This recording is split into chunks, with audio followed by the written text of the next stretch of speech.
Karena tim yang alot sebenarnya ya. Sleman ini juga cukup mendominasi ya. Wander Luiz ini saya melihat tipikal striker yang atraktif. Antara Seto dan Putu Gede ini punya karakter melatih yang modern. Widodo ini salah satu pemain Indonesia yang punya karakter bermain ala pemain yang bukan dari Indonesia. Jadi dia punya visi bermain luar biasa. Sleman sendiri memasuki fase cukup berat ya musim ini. Dia harus berganti pelatih, berganti manajemen. Ini bukan membenahi, maksudnya membangun, benar-benar membangun dari nol. Saya yakin PSS musim depan lebih mengerikan. Halo sahabat Radar Jogja, berjumpa kembali di YouTube Radar Jogja Channel di Main Bola Radar Jogja.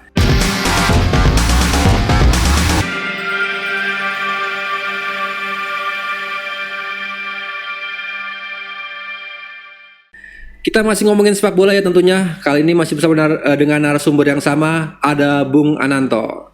Apa kabar Bung Ananto? Baik Bung Bah, bagaimana kabarnya juga? Kabar baik juga nih. Ya kita sekarang kan ngomongin liga-liga yang paling lokal ini. Lokalan saja nih.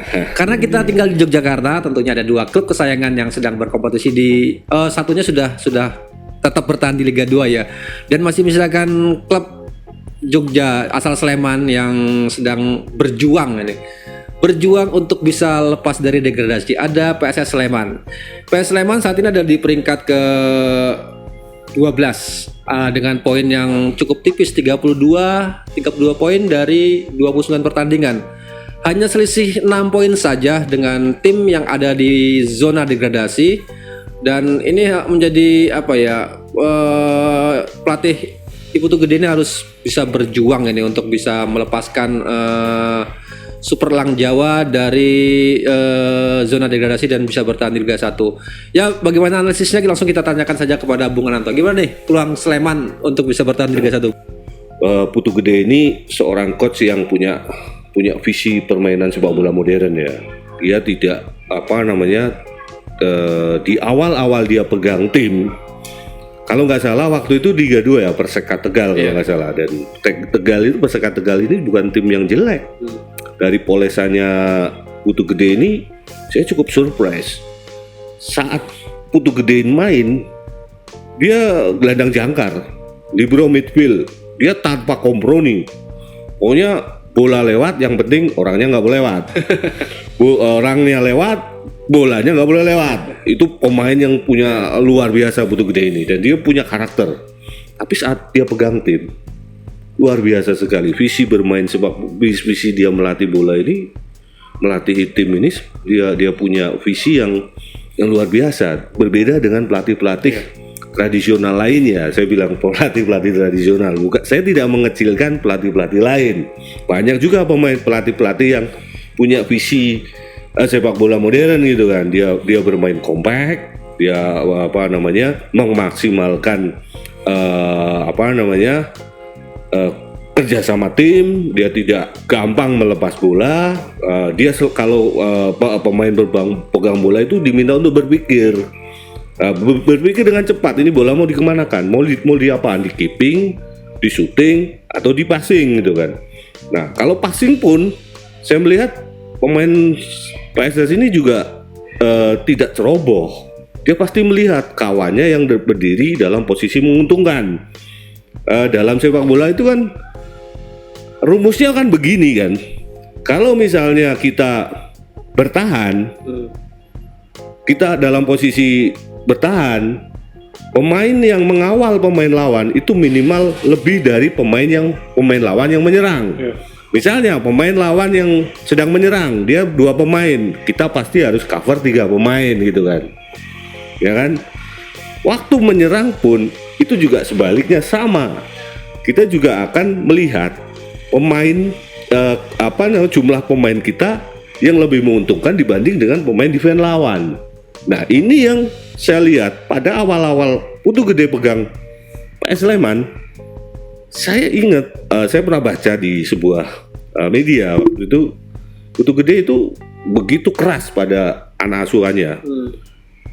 Pokoknya jangan long ball, harus build up dari bawah. Memang beberapa kali sekali lagi ya, gaya karakter ini tidak mudah untuk diterapkan di Indonesia. Saya ingat dalam beberapa pertandingan kiper PSS itu salah passing gitu kan. Karena dia dituntut untuk tidak boleh, dia harus buang bola ke depan. Dia harus memulai pertandingan dari bawah. Nah ini mungkin nanti lama-lama pasti akan solid juga, dan saya berharap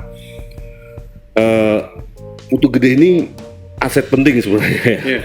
Selain mungkin ada Seto ya kan. Kalau dulu di Liga Indonesia 2018 kalau nggak salah ya, Seto itu luar biasa dengan PSS Sleman. Memang antara Seto dan Putu Gede ini punya karakter melatih yang modern gitu kan. Saya beberapa kali melihat gaya permainannya Seto baik itu di PSIM ataupun di PSS era sebelumnya.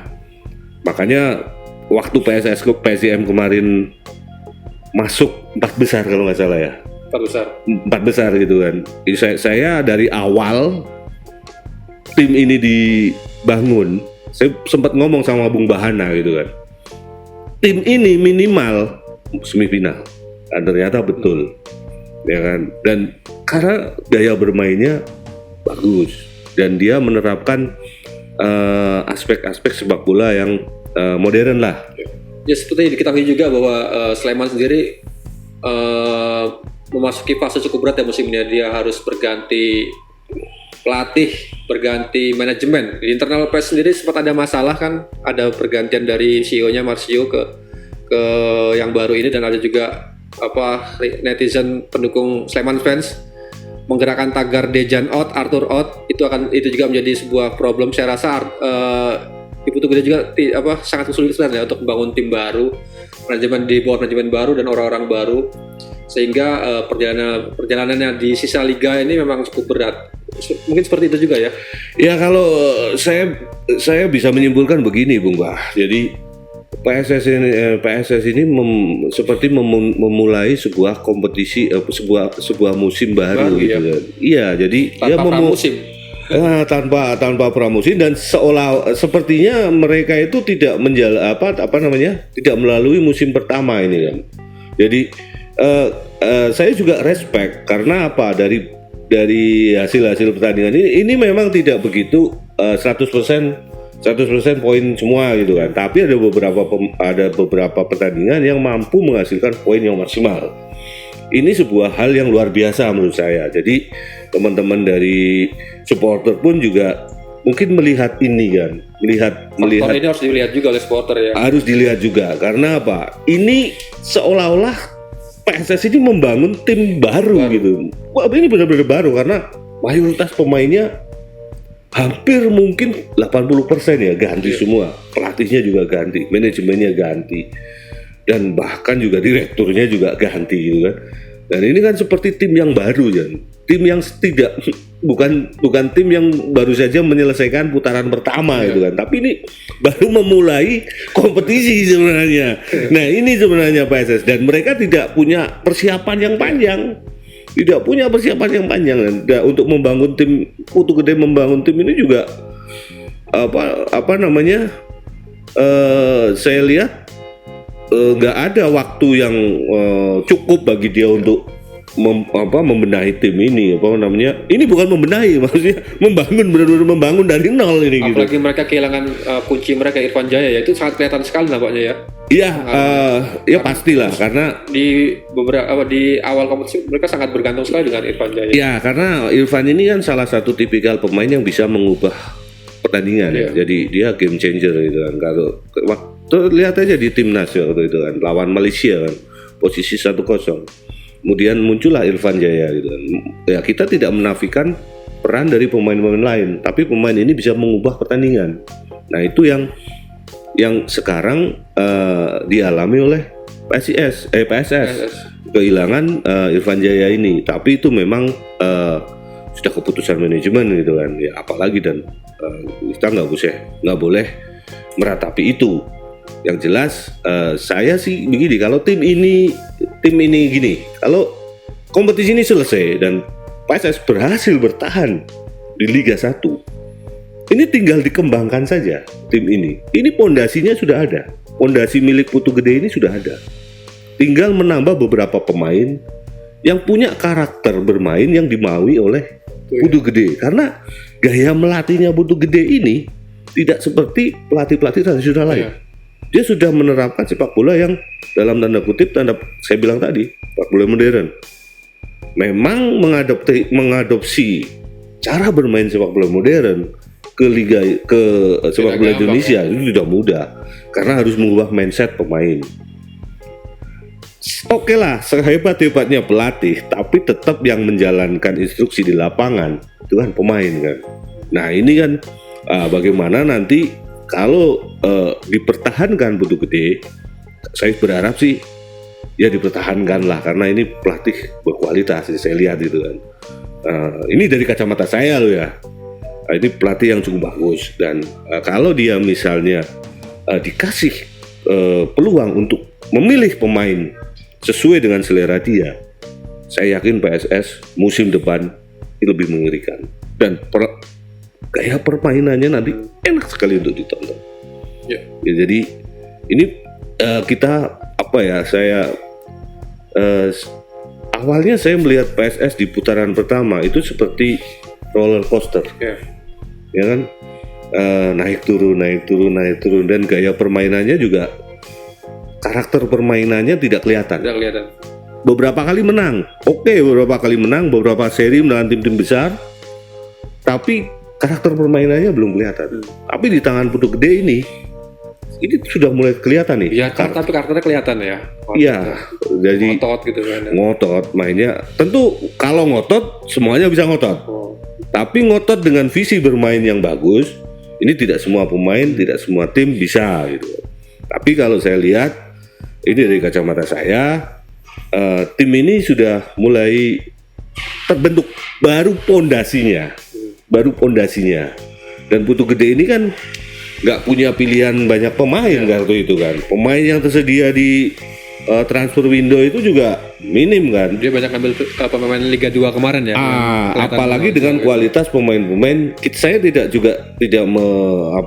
menafikan, tidak merendahkan pemain Liga 2 ya. Tapi apapun level mereka, kompetisi Liga 1 beda ya. Beda dengan level di Liga 1. Maksudnya kompetisinya ini beda. Tekanannya dan sebagainya, intensitasnya itu juga berbeda. Nah, kalau musim depan ternyata PSIS Sleman ini bisa bertahan di Liga 1 dan Putu Gede masih dipertahankan dan dia punya hak otoritas penuh untuk mencari pemain, merekrut pemain sesuai dengan karakter permainannya dia, karakter yang akan dia terapkan di PSS. Saya pikir tim ini akan mengerikan, luar biasa ini. Dan saya juga salut juga dengan Bung Putu Gede ini karena dia tidak terpengaruh dengan riak-riak masalah-masalah problem-problem yang jauh-jauh sebelumnya terjadi di PSS ya. Dan dia tetap fokus untuk melatih ini, dia nggak peduli apa bilang siapa dan sebagainya, dia tetap fokus gitu. Dan ini modal yang bagus, jadi saya kira kita berdoa saja lah, kita kan sebagai warga Sleman, warga Jogja juga, kita juga satu-satunya cara ya kita berdoa karena ya ini kita kan tim doa agar PSS ini bisa lolos dari degradasi dan bertahan di Liga Indonesia. Syukur-syukur masuk papan tengah lah, gitu kan. Seperti Seto ya, Seto di musim sebelumnya ya. Apalagi ada kabar bahwa mungkin akan ada rencana PSSI dan PT LIB akan membuat konsep untuk liga depan ada supporter ya. Mungkin terbatas jumlahnya, tapi itu tentunya akan sangat menguntungkan karena bagaimanapun juga Sleman ini sering cukup bermain apik dengan dukungan moral Sleman fans. Itu mungkin akan berpengaruh ya di musim depan dia bisa bersaing. Iya pasti dan karena antusiasme publik Sleman ini kan luar biasa sekali ya. Jadi PSS ini salah satu, ini kalau saya mengutip omongannya Presiden Persebaya ya, Mas Asrul Ananda ini kan. Jadi ada 3 tim yang punya punya equity kata dia gitu. Ya memang kalau saya pikir-pikir betul gitu kan. Yang pertama adalah home equity kan. Bagaimana dia bermain di kandang, dia penontonnya banyak, dia bisa menghasilkan sesuatu untuk klub itu. Kemudian yang kedua away equity, jadi kalau dia bermain di luar, kemudian tim tamu yang akan dia datangi dapat memperoleh keuntungan, maksudnya stadionnya penuh gitu kan. Yang ketiga kan media sosial equity lah, maksudnya social equity, maksudnya dia rame di dunia maya gitu kan. Nah PSS ini kan luar biasa ramenya di dunia maya kan, ini luar biasa bener. Mungkin Sleman pun bisa lah menyeleksi pembeli para investor PSS itu benar-benar orang yang punya cuan banyak gitu kan. Jadi kan kalau mau bangun tim itu harus tidak bisa. Jadi begini Bung Bahana, kita jangan sekali lagi bahwa kita juga berharap nanti pengelolaan PSS ini juga akan sedikit lebih modern ya, maksudnya dalam artian perusahaan ini benar-benar sebagai entitas sebuah perusahaan. Jadi perusahaan itu kan punya sokok guru yang kuat kan. Jadi di sepak bola kan ada dua hal yang sebenarnya perlu dimiliki. Satu, prestasi itu jelas. Jelas. Yang dua, sisi dari komersil dari perusahaan ini. Nah, PSS ini punya sandaran komersil nggak untuk membiayai tim ini. Jadi saya berharap proses-proses bisnis di PSS ini berjalan dengan smooth dan jadi nanti tidak ada lagi wah kita kehilangan dana, kita sulit mencari donatur dan sebagainya. Tapi saya pikir di putaran kedua ini juga kan nggak ada masalah finansial sebenarnya. Kita sama sekali nggak dengar ya, nggak terdengar masalah. Berarti ini tim sudah smooth. Tinggal bagaimana teman-teman di manajemen PSS ini dan di pengurus PSS bisa menjadikan lebih smooth lagi sehingga tim ini bisa berjalan lebih kencang gitu ya. Ya tadi bahasan kita soal PS Sleman dan kita berdoa saja di sisa laga ini PS Sleman bisa meraih hasil yang maksimal hingga skuad Super Elja ini bisa bertahan di Liga 1. Baik, jangan lupa untuk terus mengingatkan tetap jaga prokes, jaga kesehatan karena pandemi Covid-19 masih ada, dan nonton Main Bola Radar Jogja jangan lupa untuk subscribe, komen dan like di channel Radar Jogja. Ya, terima kasih atas partisipasinya. Sampai jumpa di lain kesempatan. Salam olahraga.